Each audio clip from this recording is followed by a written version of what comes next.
नमस्कार, मेरा नाम अनुष्का है और मैं BA B.Ed द्वितीय वर्ष की छात्रा हूँ। आज मैं आपके लिए एक कहानी लेकर प्रस्तुत हुई हूँ जिसका नाम है फैसला। फैसला कहानी मैत्रेयी पुष्पा ने लिखी है। यह कहानी पत्र शैली में रचित है जिसमें हमारी नायिका, मुख्य नायिका बसुमती, वह अपनी माँ साध्यानी माँ को पत्र के माध्यम से पूरा घटनाक्रम बताती है। इस कहानी के कुछ प्रमुख पात्र हैं जिनका नाम है बसुमती, जो कि गाँव के प्रधान के पद पर नियुक्त है, रणवीर जो कि ब्लॉक प्रमुख है, ईश्वरिया जो कि गडरिया की पत्नी है। रणवीर और बसुमती पति पत्नी है। रणवीर जो है बेहद ही भ्रष्टाचारी और पदवी का लालची था। क्योंकि वह प्रधान पद नहीं बन सकता था प्रधान, तो इसीलिए वह चुनाव में अपनी पत्नी बसुमती को खड़ा करता है प्रधान पद के लिए, और बसुमती उस चुनाव को जीत भी जाती है। बसुमती बेहद विपरीत थी रणवीर के। जब वह अपना धन्यवाद, अपना आभार प्रकट करना चाहती थी, तो वह अपने घर घर जाके स्त्रियों से धन्यवाद करना चाहते थे, परंतु रणवीर उसको मना कर देता है ये सब करने के लिए। तो वह पथनवारा जा पहुंचती है। पथनवारा एक ऐसा स्थान है, महिलाओं का सुरक्षित स्थान, जिसमें कि स्त्रियां अपना गोबर पाती हैं, उपले बनाती हैं और अपने आपसी दुख सुख साझा करती हैं। रणवीर को जब इसका पथनवारे की बात पता चलती है तो उसे अच्छी नहीं लगती है कि वह उसकी अन्य स्त्रियों की तरह बाहर घूमे या जाए, और वह पंचायत में भी उसको अपनी पत्नी को नहीं लेके जाता है। और जो रणवीर है अपने हस्ताक्षर के कार्य भी घर में ही बसुमती से करवाता है।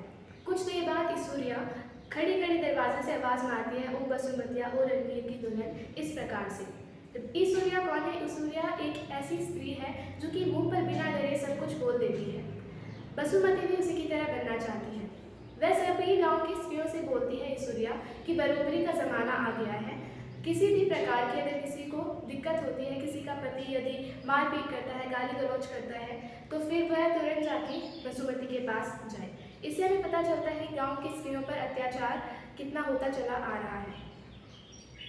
बसुमती भी एक ऐसी सच्ची स्त्री थी और वह गांव के लिए, गांव की स्त्रियों के लिए कुछ करना चाहती थी। जवाहर योजना के पैसों से वह बहुत विकास करना चाहती थी, गांव का गलियां पक्की करवाना चाहती थी, चमचमाते स्कूल बनवाना चाहती थी, परंतु रणवीर की मनाही के कारण वह ये सब नहीं कर पाई। इन सभी चीज़ों को सोचते सोचते जब बसुमती सोच रही थी, इस पर विचार कर रही थी, तब एक वृद्धा किवाड़ खटखटाती है। वो बसुमती बेटा इस प्रकार से। जब बसुमती वहाँ पर जाती है तो उसको वहाँ पर बूढ़ी माँ दिखती है जो कि अपनी बेटी हरदेई के लिए न्याय मांगने आती है।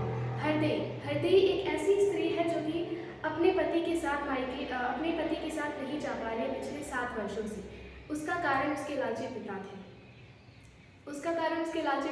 और वह अपनी तो उसी का न्याय मांगने उसकी बूढ़ी माँ हरदेई के लिए फैसला मांगने आती है, उसका न्याय मांगने आती है। तो बसुमती पंचायत में जाती है और उसे कहती है कि अब हरदेई अपने पति के साथ जा पाएगी। परंतु जब रणवीर को इस बात का पता चलता है तब वह गुस्से से तमतमा उठता है और वह फैसला उलट देता है। और फिर जब इसको हरदेई के बारे में पता चलता है कि वह अपने पति के साथ नहीं जा पाएगी, तो फिर इस सदमे में आकर वह कुएं में कूदकर अपनी आत्महत्या कर देती है। इन सभी बातों से अनजान जो बसुमती थी, जब उसको इसका पता चलता है ईश्वरिया के द्वारा, तब बसुमती बेहद ही सुन्न पड़ जाती है, उसके पाँव गतिहीन हो जाते हैं। उसको पता नहीं चलता कि वह क्या करे क्या ना करे और फैसला कैसे उलट गया। इन्हीं सभी बातों को वो सोच रही थी, और वास्तव में यदि हम देखें तो रणवीर की गलती थी यहाँ पर, बसुमती की कोई गलती नहीं थी। और वो कहते भी है ना कि किसी को दुख देकर हम ज़्यादा दिनों तक सुखी नहीं रह सकते। रणवीर इसी प्रकार से उसके साथ ऐसा हुआ। ब्लॉक प्रमुख का चुनाव आया, रणवीर दोबारा से प्रमुख की पदवी पर चुनाव के लिए खड़ा हुआ और बसुमती भी उसको वोट डालने गई थी। परंतु जब रणवीर का शाम के समय लटका हुआ मुंह देखा तब वह उसको समझने में देर नहीं लगी कि रणवीर वोट हार चुका है, चुनाव हार चुका है। तो पत्नी के नाते वह उसको सांत्वना देती है कि कोई बात नहीं, हार जीत तो चलती रहती है। इस प्रकार से जब वह सांत्वना दे रही होती है तो वह रणवीर का भाई देववीर जो होता है, उसके स्वर उसके कान में पड़ते हैं बसुमती की। वह बोलता है कि यदि भैया को 1 वोट मिल जाता तो फिर वह हारता नहीं। इन सभी बातों को जब बसुमती सुनती है तो उसको बेहद धक्का लगता है। और जब इस बात का धक्का उसको लगता है, क्योंकि वह अपनी माँ साहब से बोलती है कि माँ साहब, मैं इस बात के लिए मुझे क्षमा कर देना, मैं अपने अंदर की ईश्वरिया को नहीं मान पाई। ये कहानी यहाँ पर ख़त्म होती है। और इस कहानी से हमें सीख लेनी चाहिए कि जो हमें बसुमती की तरह दबदबी नहीं रहना चाहिए, बल्कि ऐश्वर्या की तरह मुंह पर और अपने फैसलों को लेना सीखना चाहिए। धन्यवाद। आशा करती हूँ आपको ये कहानी पसंद आई होगी।